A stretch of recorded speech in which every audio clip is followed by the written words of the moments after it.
அடர்ந்த காட்டில் லியோ என்ற சிங்கம் வாழ்ந்தது. அவன் காட்டின் ராஜா, ஆனால் மிகவும் பெருமை கொண்டவன்.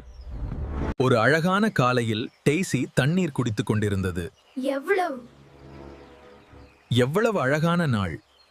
விலகு, இது என்னுடைய ஓட. இந்த காடு எல்லோருக்கும் சொந்தம். நீ பலவீனமான மான்.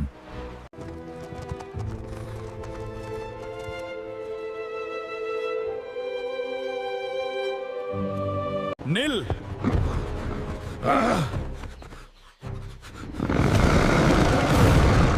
காப்பாற்றுங்கள், யாராவது உதவுங்கள். ஆனால் யாரும் வரவில்லை.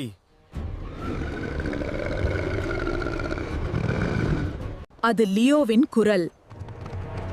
அவன் ஆபத்தில் இருக்கிறான். லியோ, இதை பிடி. நன்றி.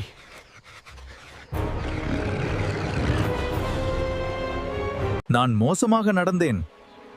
ஏன் உதவினாய்? கருணை பெருமையை விட வலிமையானது. என்னை மன்னித்து விடு. அந்த நாள் முதல் லியோ நல்ல மனம் கொண்ட ராஜாவானான். லியோவும் டெய்சியும் நல்ல நண்பர்களாக வாழ்ந்தார்கள்.